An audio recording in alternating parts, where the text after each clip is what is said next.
What's good, fight fans? This is Ash's Corner. Better late than never, but I have to talk about this fight coming up today. I think this fight is going to start, the card is going to start at 10 a.m. this morning because it's in Saudi Arabia and, of course, the time difference and all of that. But it's going to start in like an hour or two as far as the whole card. But I just want to talk about the fight and say some things that I've been hearing and some things that I haven't heard people talk about yet. I think it's going to be a very good fight. I'll tell you right off back, I'm picking Usyk to win. The first fight I did not make a video for, and I'm late making this video, but I said Usyk was going to win the first fight. Now, I said it in a couple chats, but okay, speaking about this fight right here, Usyk is coming in, I believe, the favor for this fight, maybe. Yeah, I think he's the favorite to win this fight as far as the odds go, and it's for very good reason. Anthony Joshua went into the first fight thinking that he can outbox the smaller man that's coming up in the weight class, and really what you should do in that case is bully him and show your power and your strength since he is the muscle man, okay? I look at this like a few other people are looking at it, you know, how Mikey Garcia moved up in weight and challenged Earl Spence, but everybody ain't they daddy, and all the reporters and promoters were saying that Earl can't outbox him. So that's what Earl did. He straight up went in there to outbox him. The thing is with AJ stated that he wasn't trying to hurt Usyk and he was trying to go 12 rounds to show his boxing ability. That is a huge mistake from somebody that can dance and always dances like Usyk, meaning his footwork is very good. He's very loose in the hips, and that's something that AJ don't have. AJ has been called a robotic by a lot of people, and it's because he doesn't have that fluent and he's not fluent in his feet, his hips, and his knees and all isn't fluent. And he was looking out on his feet when he fought Usyk for the first time, and it's because he was trying to outbox a boxer that has power and then moved up in weight, and he showed his power because he looked like he was out on his feet on the ropes at the end of one round, and then the round ended very abruptly, and that was the end of that. Now, he won that fight by decision. Usyk won, of course. I know everybody knows. And now, Anthony Joshua got a new trainer, and that's Robert Garcia. Now, what I didn't hear anybody say, I just seen the interview early today, is that AJ went to Rodney Shields first. He went to Rodney Shields and he wanted Rodney Shields to train him, and Rodney Shields simply said that he couldn't because he doesn't have the time. He's training Herkovich, which has a fight tonight. He trains Jamal Charlo, and he said he wasn't going to have the time to be in the UK to train Anthony Joshua for 3 or 4 months. And he told AJ that he should go and see if Robert Garcia is interested, and that is what AJ did, and now AJ has Robert Garcia as a trainer, and it's in the UK. So that's very understandable. I haven't heard nobody really talk about that.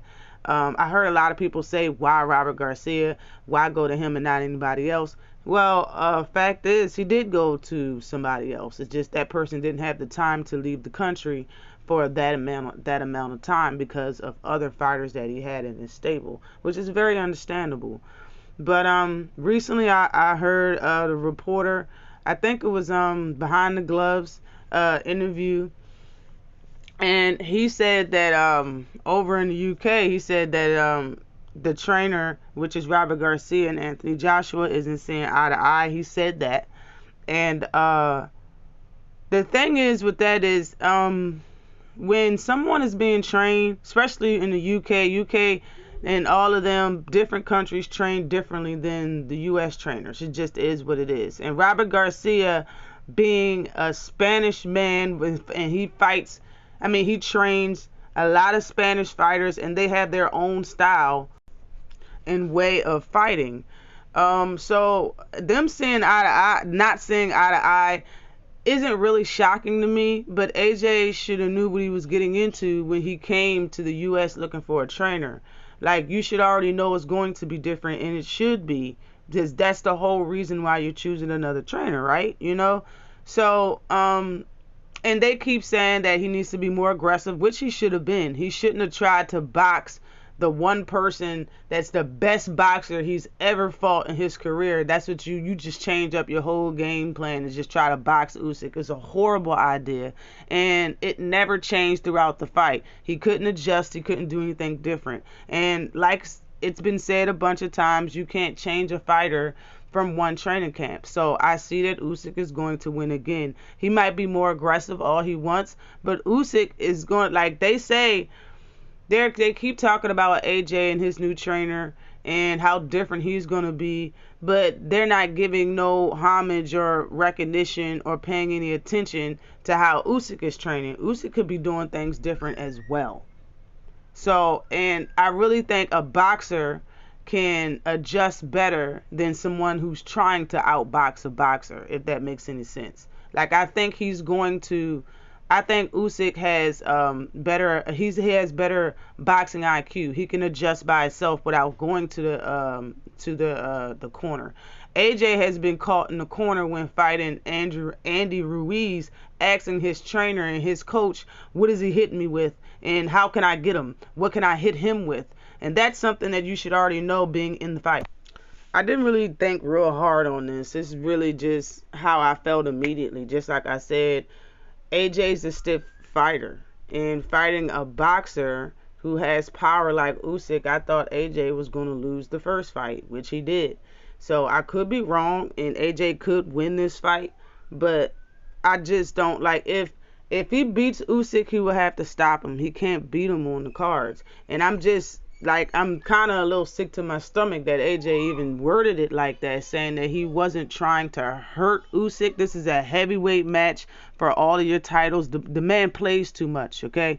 You play too much, all right? And you got what you deserved the first fight. In this fight, I understand you're not going to take it easy on him, but he already felt the power that you have. I'm not trying to hear that I wasn't trying to hurt him type stuff.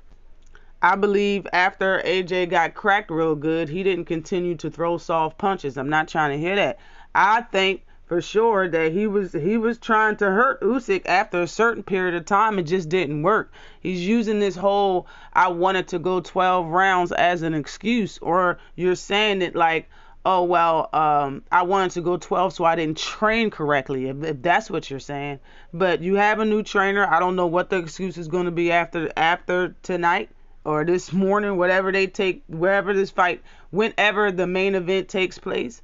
But AJ has said out of his own mouth that if he loses this fight, he's going to retire. And this is why a lot of people are saying AJ is done after this fight, because he said it. Now, there's a lot of other fights out there that AJ can fight. I'm more than sure people are still going to want to fight him even after he loses, a.k.a. Deontay Wilder. But we'll see. Always like and subscribe to the channel. Peace.